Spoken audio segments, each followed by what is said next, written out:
Bismillahirrahmanirrahim. Assalamualaikum warahmatullahi ta'ala wabarakatuh. Alhamdulillahi rabbil alamin. Wassalatu wassalamu ala ashrafil anbiya'i wal mursalin wa ala alihi wa sahbihi ajma'in. Rabbi shrah li sadri wa yassir li amri wa hlul 'uqdatam min lisani yafqahu qawli. Okay, Alhamdulillah jumpa lagi kita dalam siri bincang soalan UPKK. Yang mana video kali ini adalah merupakan siri yang keempat lah kita panggil. So dalam siri yang keempat ni video kita akan mulakan dengan membincangkan berkaitan dengan bentuk-bentuk soalan UPKK dalam subjek akidah. Okey, so tanpa melengahkan masa, jom kita tengok soalan-soalan dia. Okey, ini berkaitan dengan akidah. Yang pertama, soalan 1. Apakah hukum beriman kepada hari kiamat? Apakah hukum beriman kepada hari kiamat?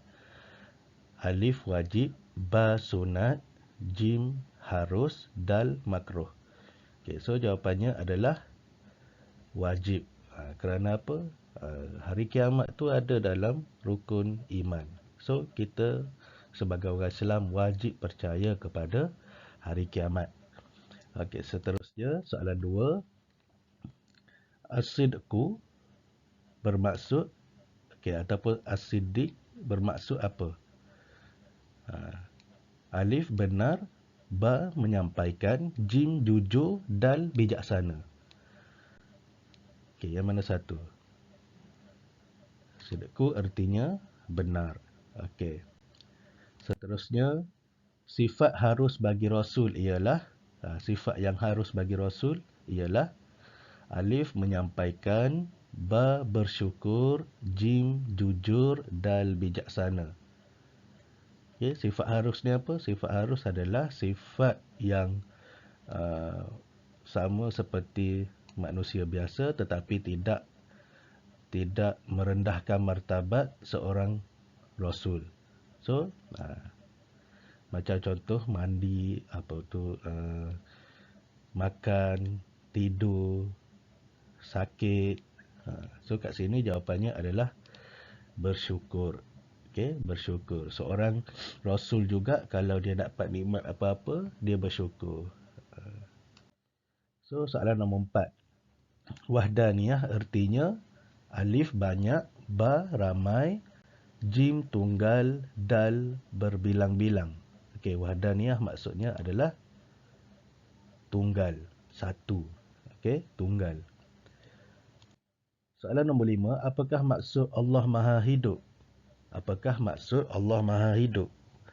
Alif, Allah ada permulaan, ba Allah kekal abadi, jim Allah bernafas, dal Allah bernyawa. Maksud Allah Maha Hidup adalah ba Allah kekal abadi. Okay, seterusnya soalan nombor 6. Inna kulla syai'in khalaqnahu biqadar. Okay, surah Al-Qamar ayat 49. Kalimah bergaris di atas berkaitan beriman kepada ni kalimah bergaris biqadar, biqadarin, berkaitan dengan beriman kepada alif malaikat, ba kitab, jim rasul, dal qada dan qadar. Okey, jawapannya ialah beriman kepada qada dan qadar. Okey, dal jawapan dia. Okay, soalan nombor 7. Pilih kenyataan yang betul berkaitan kesan mempercayai sifat iradah Allah. Pilih kenyataan yang betul berkaitan kesan mempercayai sifat iradah Allah. Alif, hati sentiasa sedih. Ba, mudah berputus asa. Jim, iman bertambah mantap. Dal, jiwa sentiasa bergelora. Okay, so, kesan mempercayai sifat iradah adalah jim, iman bertambah mantap. Okey, seterusnya soalan nombor 8. Apakah pengertian sifat baqa bagi Allah? Apakah pengertian sifat baqa bagi Allah? Okey. Apa pengertian sifat baqa? Alif berkuasa untuk mengadakan sesuatu, ba berdiri dengan sendiri, jim berlainan dengan makhluk, dal kekal selama-lamanya. Okey, maksud sifat baqa adalah dal kekal selama-lamanya. Okey, seterusnya berikut ialah bukti sifat iradah bagi Allah kecuali. Okey, berikut ialah bukti sifat iradah bagi Allah kecuali alif, Allah Maha berkuasa terhadap sesuatu. Ba, semua kehendak manusia pasti akan berlaku. Jim, bumi berputar pada paksinya dengan izin Allah. Dal, semua yang berlaku mengikut perintah dan izin Allah. So, dia nak kat sini kecuali yang bukan sifat iradah Allah. Okay, jawapannya ialah ba, semua kehendak manusia pasti akan berlaku. Okey, seterusnya 10. Agama Islam dapat diperluaskan kerana seruan Islam sampai kepada manusia. Agama Islam dapat diperluaskan kerana seruan Islam sampai kepada manusia. Apakah sifat wajib bagi Rasul yang berkaitan dengan pernyataan di atas? Okey. So, kat sini kita tengok pernyataan ni, kerana seruan Islam sampai kepada manusia dengan cara, okey, sifat yang mana? As-sidqu, al-amanah, al-fatanah, at-tabligh. So, jawapannya adalah at-tabligh. Okey, seruan Islam sampai kepada manusia kerana seorang Rasul itu dia bersifat dengan at-tabligh, iaitu menyampaikan. Okey, so dal jawapan dia. Soalan seterusnya. Okey, isikan tempat kosong dengan jawapan yang disediakan. Okey, dia bagi kita 6 jawapan dan 5 soalan. Yang pertama, bodoh, amanah, mustahil, wajib, harus dan pemaaf. Okey, soalan 11, kita beriman kepada Rasul. Kita apa kat sini?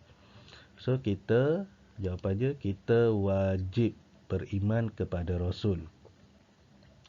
Okey, nombor 12, al-baladah ialah sifat mustahil bagi Rasul yang bermaksud.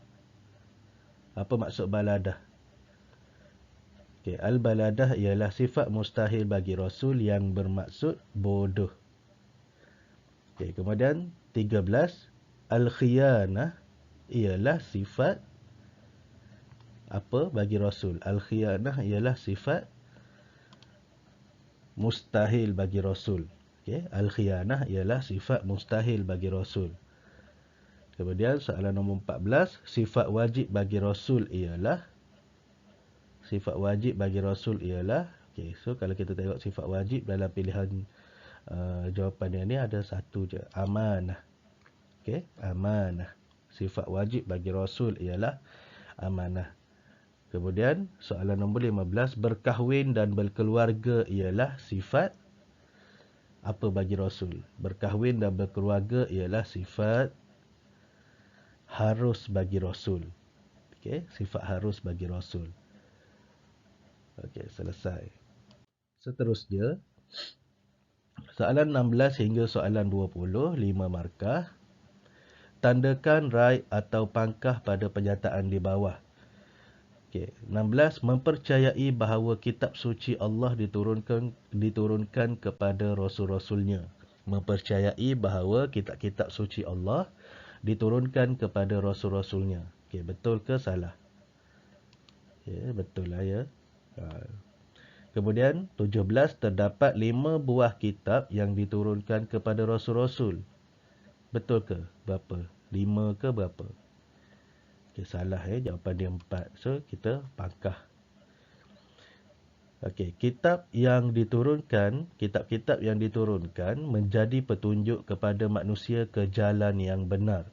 Kitab-kitab yang diturunkan menjadi petunjuk kepada manusia ke jalan yang benar. Okey, 18 ni betul ke salah? Okey, jawapannya adalah betul lah, kitab-kitab yang diturunkan untuk menjadi petunjuk kepada manusia ke jalan yang benar. Okey, 19, selepas Al-Quran, Ada lagi kitab lain yang diturunkan. Selepas Al-Quran, ada lagi kitab lain yang diturunkan. Jawapannya, salah. Mana ada dah kitab lain selepas kitab Al-Quran. Okey, kemudian soalan nombor 20. Kitab diturunkan kepada Rasul yang berbeza mengikut keadaan kaum mereka. Kitab diturunkan kepada Rasul yang berbeza mengikut keadaan kaum mereka. Okey, jawapannya betul. Betul lah, kitab ni diturunkan kepada Rasul yang berbeza mengikut kaum mereka. Ada 4 orang Rasul yang menerima kitab.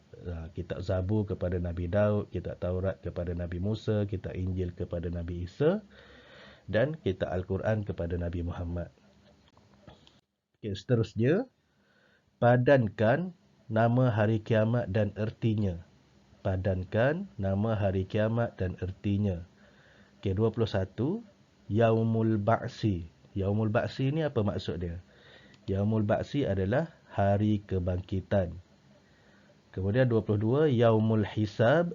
Yaumul Hisab adalah hari perhitungan. Okey, kemudian 23. Yaumul Zalzalah. Yaumul Zalzalah ni maksud dia hari goncangan. Hari goncangan. Kemudian 24. Yaumul Jaza. Yaumul Jaza adalah hari pembalasan. Okey, hari pembalasan. Kemudian Yaumul Hasyar. Yaumul Hasyar hari perhimpunan. Okey, kita dah suaikan ataupun padankan. Yaumul Ba'si hari kebangkitan, Yaumul Hisab hari perhitungan, Yaumul Zalzalah hari goncangan, Yaumul Jaza hari pembalasan dan Yaumul Hasyar hari perhimpunan. Kesemuanya itu adalah nama-nama hari kiamat serta ertinya. Okey, seterusnya. Garis jawapan yang betul. Okey, garis jawapan yang betul. 1. Hari kiamat termasuk dalam rukun iman ke Islam? Hari kiamat. Jawapannya rukun iman. Okey, hari kiamat termasuk dalam rukun iman. Okey, maksud tawakal atau beribadah ialah berserah diri kepada Allah. Berserah diri kepada Allah ni adalah maksud bagi tawakal. Okey, gariskan tawakal. Kemudian nombor 3, iradah Allah itu tiada batasan ataupun bimbingan. Iradah Allah itu tiada batasan. Okey, gariskan dekat batasan. Rasul diberi wahyu atau petunjuk untuk dirinya dan wajib menyampaikan kepada umatnya. Rasul diberi wahyu ke petunjuk? Jawapan dia wahyu. Okey, gariskan di bawah perkataan wahyu. Rasul diberi wahyu untuk dirinya dan wajib menyampaikan kepada umatnya. Okey, seterusnya. Qada ialah ketentuan atau pelaksanaan ke atas sesuatu perkara yang telah ditentukan oleh Allah sejak azali. Okey, apa maksud qada? Qada adalah ketentuan. Okey, qada ialah ketentuan ke atas sesuatu perkara yang telah ditentukan oleh Allah sejak azali. Okey, seterusnya. Ali berbual dengan ustaz berkaitan sifat hayat Allah yang tiada permulaan dan pengakhiran. Lalu Ali meminta ustaz menerangkan perbezaan sifat hayat Allah dengan kehidupan manusia. Berdasarkan 27, berdasarkan situasi di atas, tulis 2 penerangan tersebut. Okey, dia berkisahkan tentang apa? Okey, kita boleh tulis kat sini. Yang pertama adalah Allah itu kekal dan yang kedua Allah tiada permulaan dan pengakhiran. Ataupun kita boleh tulis juga Allah Maha Hidup ataupun hidup Allah itu tiada permulaan dan tiada pengakhiran. Okey. Bolehlah tulis apa-apa berkaitan dengan dia punya pernyataan tu. So yang kita muatkan kat sini adalah Allah kekal Dan yang kedua, Allah tiada permulaan dan pengakhiran. Seterusnya 28. Isi tempat kosong dengan jawapan yang betul. Tulis 2 kelebihan Al-Quran. Tulis 2 kelebihan Al-Quran. Yang pertama, penawar segala penyakit. Yang kedua, membacanya mendapat ganjaran pahala. Okey, yang pertama, penawar segala penyakit. Yang kedua, membacanya mendapat ganjaran pahala. Ataupun nak tulis apa lagi berkaitan dengan kelebihan Al-Quran, mukjizat terbesar Nabi Muhammad sallallahu alaihi wasallam. Lagi apa? Kitab yang kekal sehingga hari kiamat pun boleh. Apa-apa sahaja kelebihan Al-Quran yang awak tahu. Okey, terusnya ba, tulis 2 dalil akli bukti sifat iradah bagi Allah. Sifat iradah ni apa maksud iradah? Iradah adalah berkehendak. Okey, 2 dalil akli. Apa dalil akli? Dalil akal. Okey, kita boleh tulis kat sini. Yang pertama, semua kehendak Allah pasti berlaku. Okey, akal kita akan percaya bahawa semua apa yang Allah nak tu pasti akan berlaku dan tak ada siapa-siapa yang boleh larang kalau Allah nak buat sesuatu tu. Okey. Dan yang kedua, semua yang berlaku dengan izin Allah. Okey, semua yang berlaku di sekeliling kita ni adalah dengan izin Allah Subhanahu Wa Taala. Kalau Allah tak izin, maksudnya perkara tersebut tak akan berlaku. Okey, so itu 2 jawapannya. Okey, 29, nyatakan pengertian sifat harus bagi Rasul. Apa pengertian sifat harus bagi Rasul? Jawapannya ialah semua sifat yang ada pada diri seorang manusia selagi mana tidak menjatuhkan darjat seorang Rasul. Semua sifat yang ada pada diri manusia selagi mana tidak menjatuhkan darjat seorang Rasul. Maksudnya apa sahaja sifat yang ada pada diri manusia ada pada seorang Rasul tapi tidak menjatuhkan martabat dia. Macam contoh tidur, makan, berkahwin, berkeluarga. Itu semua sifat seorang Rasul lah. Okey, juga sifat yang biasa bagi seorang manusia tetapi tidak menjatuhkan darjat bagi seorang Rasul. Okey, itu maksud sifat harus bagi Rasul. Okey, seterusnya isi tempat kosong berdasarkan pilihan jawapan yang disediakan. Okey, so dia nak kat sini 5 kesan mempercayai sifat iradah Allah, ba 5 kesan tidak mempercayai sifat iradah Allah. So kalau yang pertama ni meningkatkan keimanan. Okey, meningkatkan keimanan. So kalau meningkatkan keimanan ni kesan percaya ke kesan tidak percaya? Okey, jawapannya adalah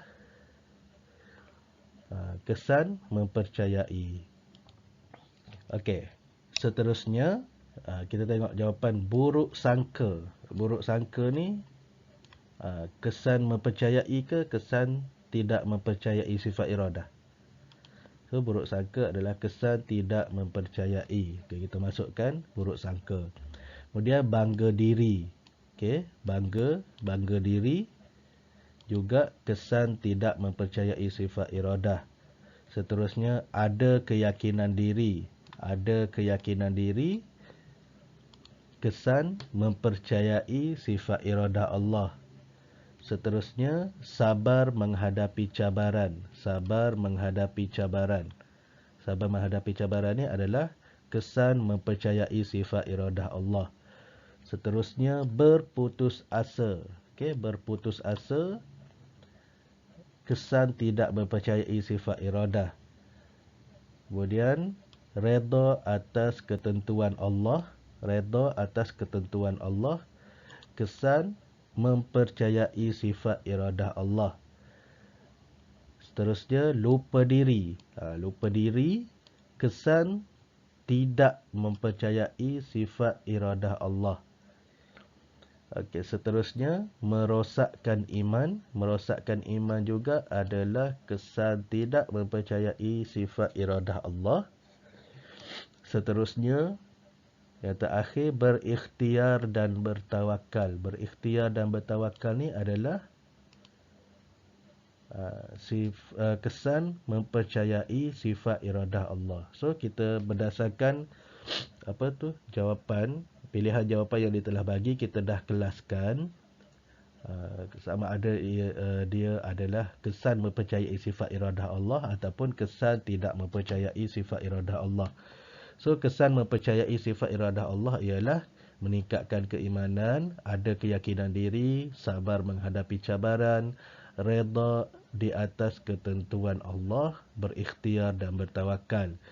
Manakala 5 kesan tidak mempercayai sifat iradah Allah ialah buruk sangka, bangga diri, berputus asa, lupa diri dan merosakkan iman. Okey, alhamdulillah selesai kita menjawab soalan ulum syariah bahagian akidah. Okey, kalau akidah ni dia ada masuk dalam ulum syariah, dia bahagian akidah. Okey, insya-Allah kita akan sambung yang bahagian seterusnya iaitu bahagian ibadah di video yang akan datang. So terima kasih sebab sudi menonton. Semoga video ini dapat memberi manfaat dan membantu untuk mengulang kaji pelajaran. Wallahu a'lam bishawab. Assalamualaikum warahmatullahi taala wabarakatuh.